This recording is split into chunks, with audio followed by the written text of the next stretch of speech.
Hello guys, greetings of the day. So today I won't be coming on a live session. Instead, I thought I should post uh, the lecture videos.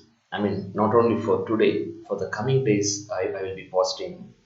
I will be, coming up with mostly the videos, lecture videos instead of the live sessions. Uh, there are many reasons for this. The one major reason is I can see since last few classes, the last few classes, there have been very less participation of you guys. Okay, so in fact, in the last two classes, there were only two people. One or two people participating in the class. So that is not really good, right? So and So, if I come up with this type of method of teaching, I'm sure I can, there will be a lot of improvement in the outreach, at least in terms of outreach. This is the best way of, you know, uh, taking the sessions. So, coming to the other reasons, there are many students still they are not able to participate in the session, the live sessions due to many reasons. Even I have faced this load shedding, the power load shedding issues. I mean, many times. Okay, so there could be some reason why all are not able to participate. So, a teaching method like this can I feel solve these issues in some extent. That's the reason I thought of coming up with videos. Posting videos, and this is one way of teaching online session, taking online session. This is called asynchronous online teaching method. So what we have been doing is called synchronous teaching method. There, the students and faculty need to be live. Okay, will be participating live in the session. But in the asynchronous teaching method, online. This is still online teaching, right? So the only difference is here you have the flexibility to participate the session according to your convenience, and i mean uh, also accessibility, the improvement in terms of accessibility. I can see, whenever I post something in WhatsApp, I can see almost all of you are able to see those posts, or almost all of you are watching this or seeing those posts, but for due to some reason you are not able to participate in the live session. So this I hope will solve those issues in some extent. Okay, so uh, let me continue with the hypothesis testing. uh, Let me close these videos. So let me continue with the hypothesis testing session. So far we have completed the single mean hypothesis test, and two sample mean, two population mean hypothesis test, and also um, a dichotomous, um, you know a case of dichotomous, proportion, right? Single proportion hypothesis test. Today we are going to discuss about hypothesis test for population variance. So if you can recollect, I have discussed about population variance even before, when we discussed about estimation, right? And variance is one of the characteristics of a random variable distribution. One is of course mean, another important characteristic is variance. Okay, in estimation, what we were trying to do is we were trying to estimate the population variance using the sample information, right? But here we will be, I mean, trying to test some claims about the population variance. Okay, we are trying to test we are trying to test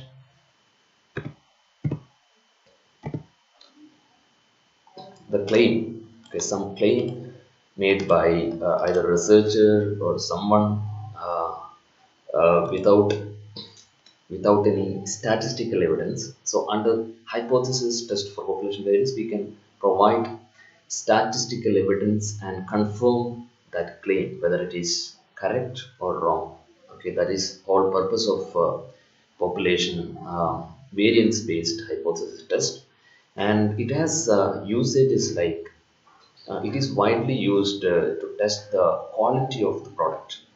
Okay, so in a factory when they produce some I mean some product, I mean having high variance, okay, it's not it's not good with respect to the quality. Okay, so if everything is, I mean, fine, you should not get much variance in the, I mean, for example, if you're manufacturing PVC pipe, okay, for all those electricity wiring purpose, people use the PVC pipe, right? So due to some reason, I mean, if you find that the variance is different, you know, maybe uh, in the size, okay, in the size, I mean, that is not a good thing. Okay, and another, I mean, that is just one example. I mean, there are different cases where people test the quality of a product based on the variance uh, there will be some assumed variance. So by taking some samples, they will test whether actually it the sample variance, provide evidence to support that assumed variance about the population variance. Okay, so um, that is the use of one use of you know the hypothesis testing for population variance. Another is of course the stock market variance. So if you guys are familiar with the stock market, people, especially those who are investing over a long period of time, okay, they want to invest for a long period of time, they won't be interested to pick a stock which is having high variance. Okay, so they, I mean, you can test whether the stock that you picked actually satisfy the variance, the variance that you expect. Okay, so that is another use of this population variance based hypothesis test. So there are two types of population variance hypothesis test. One is of course the single population variance test, where you are basically testing whether a single population variance equals a particular value. Okay, we'll discuss in detail about this test in the later slide. And also you have another type of population variance test that is basically about, I mean, that basically test whether two population variances are equal. Okay, these are the typical case you might have noticed when we discussed about the mean, right? The population means based test, where also, there also you had single population mean test and I mean two population variance test, sorry, mean test, right? So these are uh, the same way. Here you have the single population variance test and two population variance test. So the single population variance test is done basically using the chi-square test. Okay, so it is called chi-square test, and the test for two population variance is called F test. Okay, F test for two variance.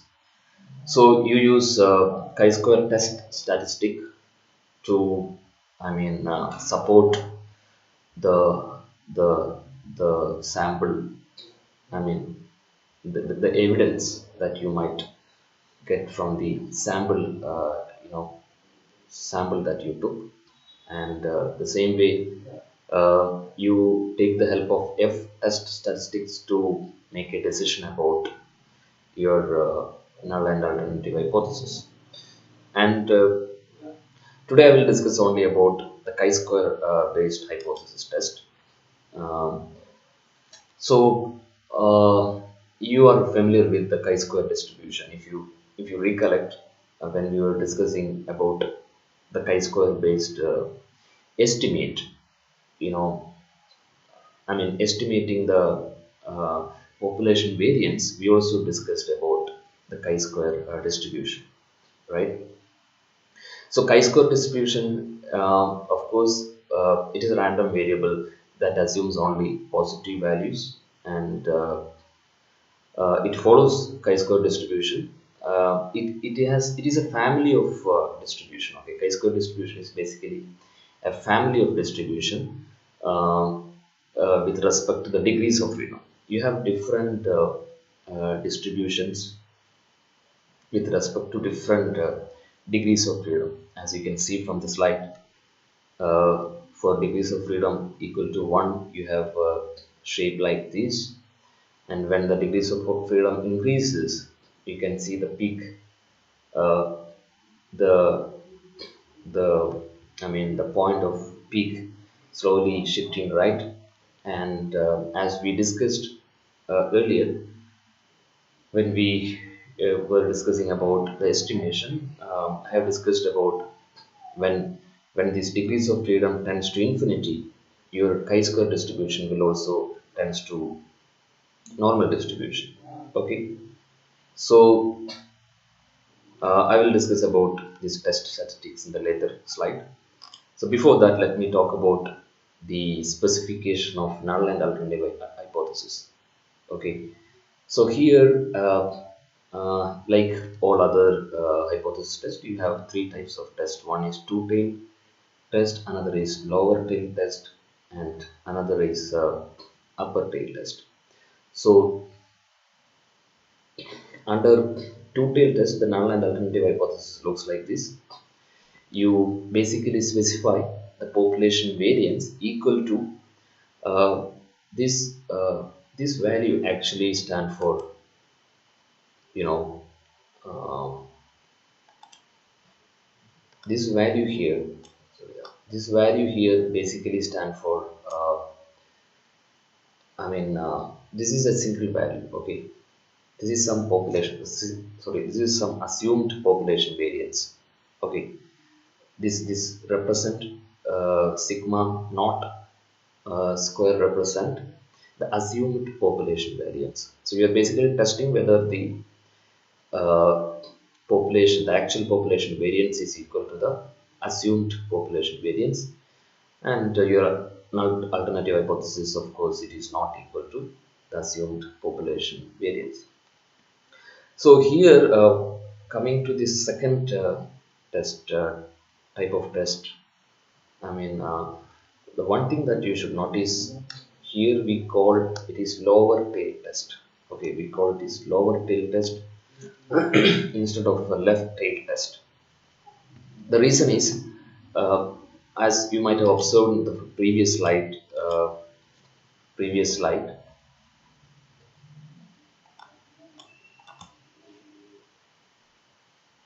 uh, so we have only positive values on the chi-square distribution. Okay, uh, though so the distribution end where the zero, I mean left end of the distribution is 0, the right end of the distribution is of course infinity, though it is not provided here, but we assume the entire value is 1. Okay, the area under the curve is 1. So uh, so that is reason you call it is lower. There is no left tail as such here. Okay, you have a lower tail and you have right tail. Okay, so that's reason it is called as lower tail test. You basically specify the null hypothesis as sigma square greater than or equal to some assumed population variance value, and sigma square is less than your alternative hypothesis, your sigma square is less than the assumed value of variance. So upper tail test, it basically tests whether the actual value is greater than the assumed value. Okay, that is what it basically tests. Okay, so these are the the three different types of you know um, population variance hypothesis test. So next, coming to the test statistics. Okay, the test statistics, as you can see, the test statistics is specified like this: chi-square is equal to n minus 1 uh, s square divided by sigma square, where n minus 1 is nothing but the degrees of freedom. N stands for number of observation, 1 of course 1, n minus 1 is nothing but the degrees of freedom multiplied with the variance. Okay, so s square stands for variance, and if it is just s, that stands for standard deviation. Okay, so divided by the sigma square. This is the assumed population variance, and this will be given in the question. Okay, you will have this value, the sigma square value, that is directly given the question. Okay, so these are the specification of all these symbols: chi-square standardized, chi-square variable, n sample size, s square sample variance, sigma square hypothesized variance. Okay, so that is all about the chi-square test statistics formula. And next is of course finding out the the uh, the critical value, right? So this is again talking about this slide, basically talking about the chi-square distribution, which is, as I discussed earlier, it is a family of distribution depending on degrees of freedom. So you have different shape distribution with respect to different degrees of freedom. So when the degrees of freedom increase, it will slowly take the shape of a normal distribution. So how do you find the critical value? So of course you will be given with a table of chi-square distribution. So and you will be using the information. There are you need to use the two types of information to find out the critical value for the chi-square distribution. Um, one is of course the level of significance. Another information that you should use is the degrees of freedom. So uh, this here basically talks about an upper tail test, where the critical value will be the right side. Okay, it will be the right side. Alpha basically stand for the area. Okay, and if your test statistics uh, falls in this region, we will basically reject. Okay, reject the null hypothesis, and if it falls in this region, you will basically uh, accept. Okay, you will basically fail to accept your fail to reject your null hypothesis, or you basically accept the null hypothesis. Okay, and these are the example for two tail and lower tail test. Critical value for lower tail and two tail test. For lower tail, your critical region, so the rejection region will be the left side, and the right side is of course the acceptance region. And in the case of two tail test, so your critical regions are in the left and right tail, And one thing that you should observe here is when you look for the critical value from the table, the chi-square table, you should divide your level of significance with 2. And then only you should go to the table and look for the value. Okay.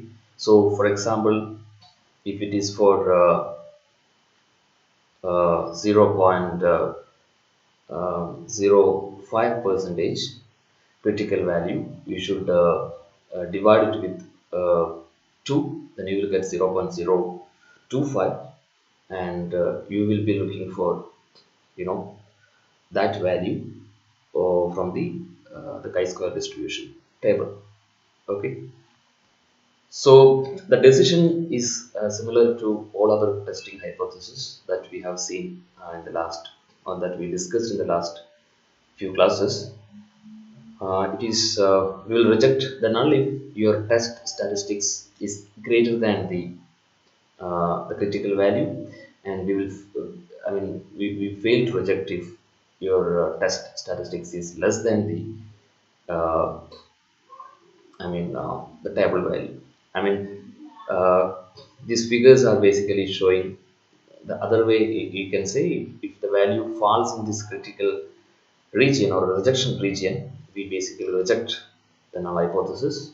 And if your test statistics fall in this region, not shaded region, that you will be basically fail to reject the null hypothesis.